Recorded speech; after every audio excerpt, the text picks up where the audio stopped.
Will you show us how you had your hands? I had him up like this. You tell us why you had your hands up close to your neck? Because I saw what he did to Katie and I was scared he was going to do it to me. This is 10-year-old Krystal Sells, one of the only living survivors of serial killer Lynn Sells in the footage you see here. The killer himself explains in detail what happened inside the Harris family house. I walked over here and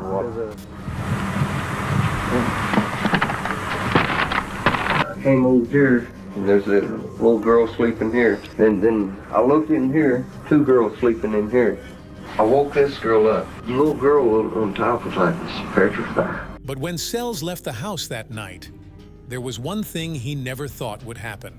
What is your emergency? I have a little girl just rang my doorbell. What? It was like dead man tell no tale, and I thought I killed her. Krystal Sells. She was just 10 years old when she came face to face with death, but she survived outsmarting her killer. It was her courage that got Lynn Sells arrested and brought to trial, finally putting an end to his 20-year-long rampage. I felt like he couldn't conquer me. He was going to be in that trial room because of me. The year is 1999. The coming of the new millennium is exciting for everyone, especially for Krystal Sells. She's moving to the quiet town of Del Rio, Texas, with her mother Pam and her 2 younger sisters Mark and Amber. For Krystal, this means she will get to live right next door to her best friend, Kate.T's December 30th, while the rest of the family is away finalizing the move. Krystal is spending New Year's Eve at her best friend's house for a sleepover. We talked about Britney Spears and NSYNC. We kind of stayed up a little later and we got in a little fight about where we were all going to sleep. But what started as a night of fun and laughter later turns into a living nightmare. At around 3:30 a.m., a man is awoken abruptly by an intense knocking at his door. He opens to the sight of 10-year-old Krystal covered in blood, begging him for help right away. The man calls 911. I have a little girl just rang my doorbell. But Krystal can't speak. She's holding a hand to her neck with shaking hands. She writes the following messages, stating that the Hare family needs help, asking them to hurry, more than 700 miles away. At 6 a.m., Krystal's mother is woken up by a disturbing phone call. It was Valverde emergency room asking me for my permission to lifeline Krystal. She had been attacked. And I said, absolutely, lifeline, or where? And they said San Antonio. I didn't know anything other than Krystal had had her throat cut. As Krystal's mother, Pam, rushes to her daughter's side, she has no idea what state she's going to find her. At the hospital, she learns that Krystal's windpipes were severed, that her vocal cords were cut. When I got in her room, I saw this little girl with all of these tubes. She looked like this baby in this humongous bed. And I looked her in her eyes and I said, "Are you okay, Angel? Mommy's here." Unable to speak, Krystal uses a pen and paper to communicate. The first thing she asks is if her best friend Kate is okay. She kept asking me, and I couldn't tell her. I couldn't tell her anything. Krystal's mother can't bear to break the news to Krystal that her best friend Kate is dead and that Krystal is the only living witness that knows what happened. When I walked into the crime scene, on the floor was a deceased young girl. The crime scene was extremely bloody. Shocked by the gruesome nature of the crime, Texas Ranger John Allen still has no idea what he's about to face. He's told that there's a surviving 10-year-old and that she's ready to talk. We told Krystal who we were, and at that point in time, I assured Krystal that we are going to arrest the person or persons who did this to her. And at that point in time, I was hoping I could back that up. From her hospital bed, Krystal does her best to write a description of Katie's killer. A police artist makes a sketch from this description right away. The sketch, as well as Krystal's details, ring a bell to a friend of the family who saw a man named Tommy working as a used car salesman. Fitting that description perfectly, police get their hands on the individual's picture and present a photo lineup to Krystal. And I explained to Krystal, I told Krystal we have a photo lineup. And I explained to Krystal, I told Krystal, we have a photo lineup. And if you see the man that was in that residence that did this to y'all, please put your finger on him. You could see her eyes moving from one individual photograph to the next and focused in on one photograph. And Krystal took her right index finger and put it on the photograph of Tommy Lynn Sells. Texas Ranger.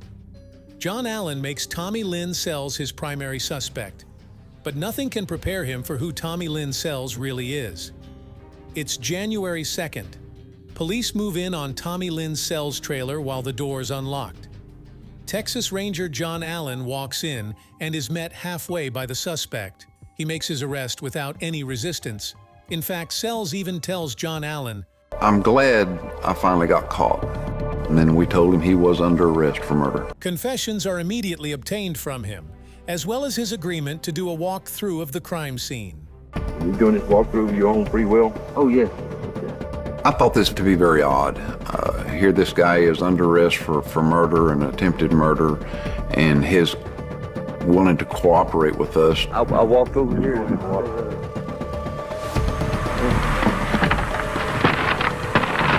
Woke this girl up, and she jumped up and told this girl to go get her mom.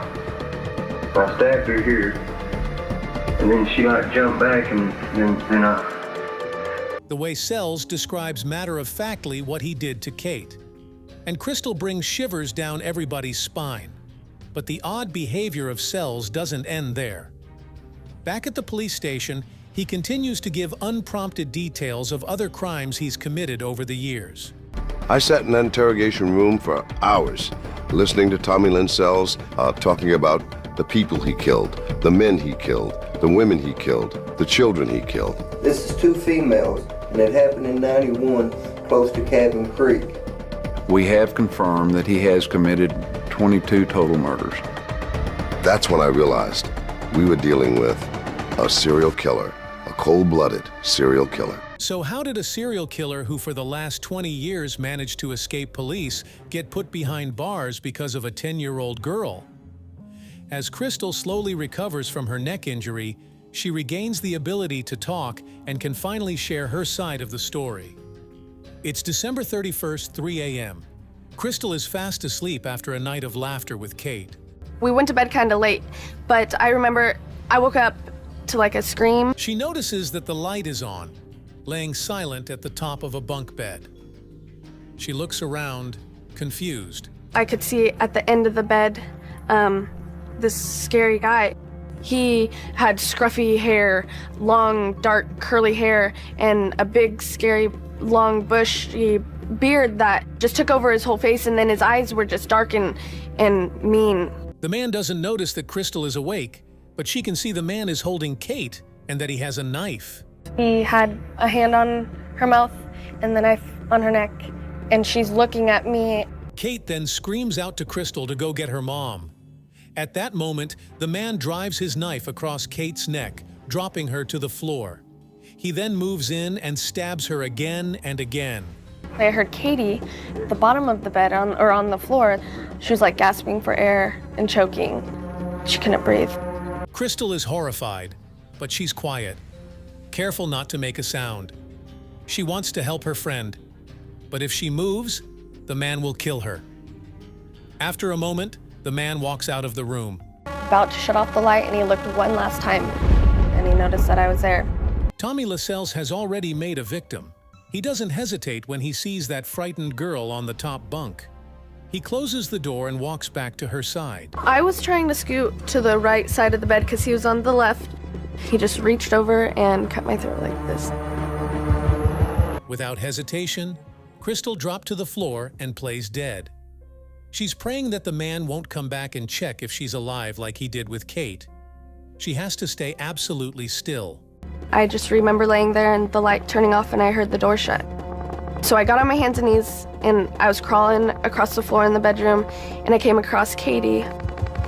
She was kind of making a gasping noise, or maybe she was choking.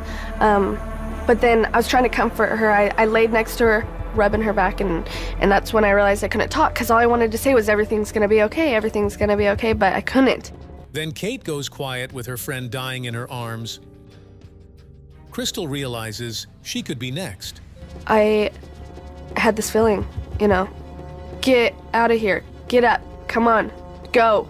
I was laying there thinking, has he been to the other rooms? Does he know that the whole family's here? Is everybody hurt? Are they all dead? Krystal decides to head outside to find help at the closest house before she opens the door. She hears a car drive off. There's no way to be sure it's the man who killed Kate, but she has to take the risk. It was dark outside. I was in my pajamas, no shoes, nothing. I saw a light in the distance. I was like, that's my goal. That's where I need to be. I just got on the road and walked really slow to that light.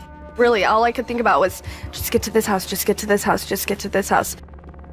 And I just banged on their door, and I hear a gentleman, he's like, who's there, who's there? And I can't talk, so I'm just banging as hard as I can on the door. I have a little girl just rang my doorbell.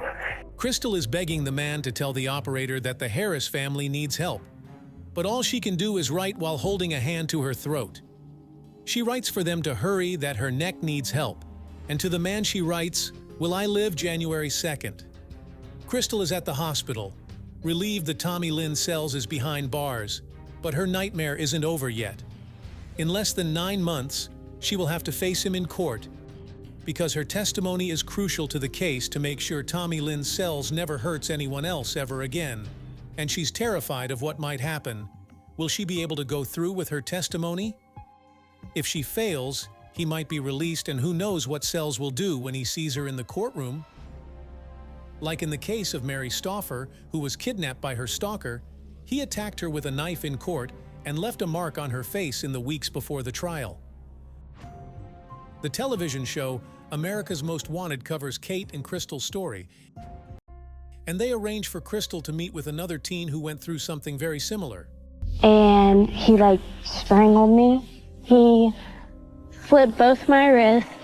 You can barely see them, thank God, they're going away. And then he slit my throat. Christy Reid had survived a brutal attack in 1999 when she got home from school. The brave young 14-year-old then stood in court to face the man who also killed her 16-year-old sister. I asked for him not to be in the courtroom, but they couldn't do it unless he said something bad or, looked at me weird. Yeah, I'm way scared because he's going to be sitting right there. During the encounter, Krystal notices the little gold ring that Christy is wearing. It was this ring that gave Christy strength when she testified in court as a reminder of her sister. Do you have any tips or anything Your friend's name was Katie? Yeah. Concentrate on her because you're helping her and yourself. It's scary, but once you get it out, you feel a lot better. It's September 12th. 9 months after the attack, the trial begins for Lynn Sells. Let me have the defendant rise and face the jury, and I'll act. The day I had to testify, I said, Mom, don't cry. Please don't cry. If I see you in the crowd bawling, you're gonna distract me. You're gonna make me upset. 11-year-old Krystal Searles was going to be the key witness, the star witness for the prosecution. She had never seen Lynn Sells since the night that he came to that house and slashed her throat, and she didn't know how she was going to react. The jury is presented with extremely emotional testimony, while Lynn Sells remains indifferent. What I was told was an intruder had entered the premises and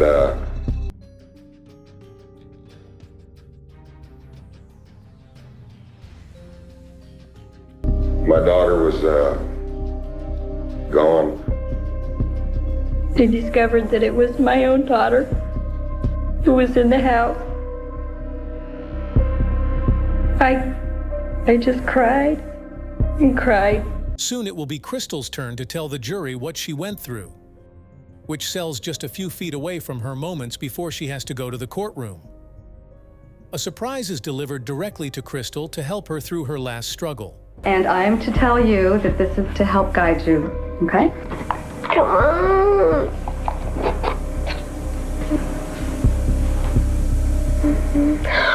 Mom, they didn't. They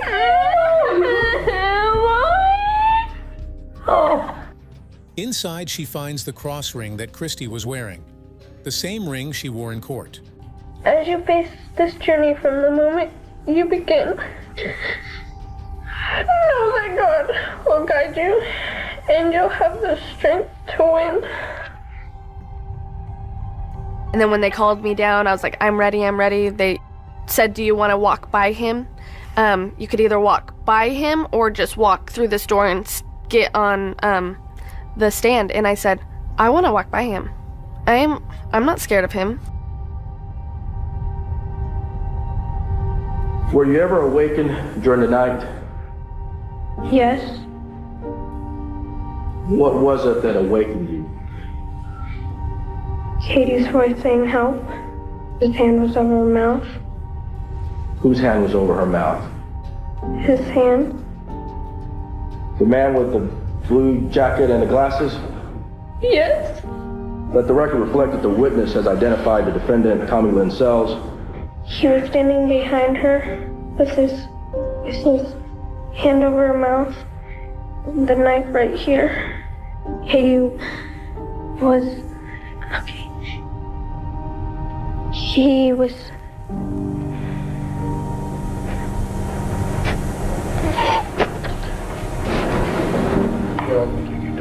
As Krystal struggles to finish her account of that night, the judge gives her a short recess to let her recover. If she's not able to go through with it, she knows what might happen to Sells. I put my thoughts towards Katie. I just had such a mindset that this is what I wanted to do, and this is what I had to do. This is for Katie. She deserves this. What happened next?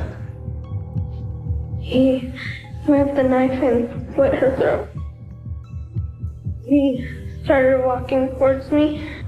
Did you say anything to him? Yes. What did you tell him?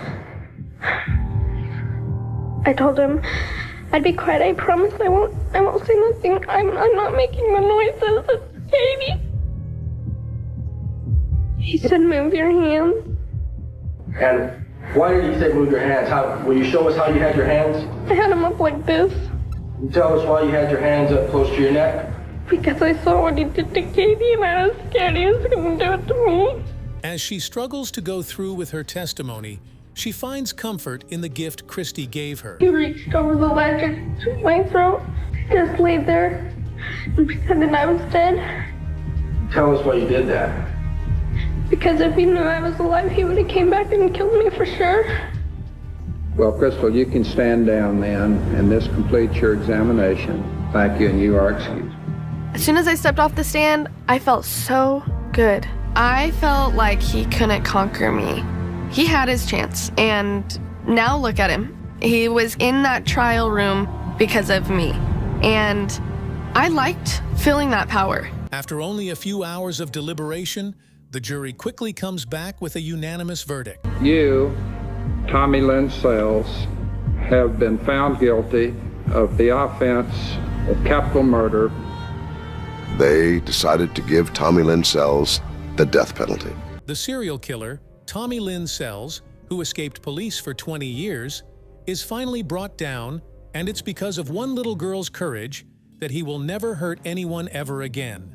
There's not a doubt in my mind that Krystal has lost a lot, if not most of her childhood. She really has been a survivor. Krystal came face to face with a serial killer and survived. Her road to recovery wasn't an easy one, and she may never fill that gap of losing her best friend. But as the years passed, Krystal is able to find solace in her family and newfound friends. She's closer than ever with her two sisters. It's such a beautiful thing to see her with her sisters. Even today, she still is like a mother to them. She graduated and every day continues to make her friend Kate proud. Krystal, Floyd, Searles. Of course I think about Katie. I think about, if she was here, what would she be doing? Maybe what would we be doing? I don't ever think about Tommy Lynn Sells. I don't ever give him the time of day.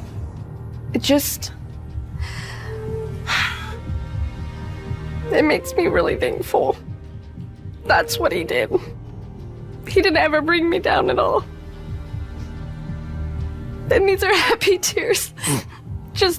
I'm just glad to be here. Krystal Searles is living proof that even after tragedy, there is a life worth living. I think just that Katie, she helped me through everything. Her soul came up and stayed with me.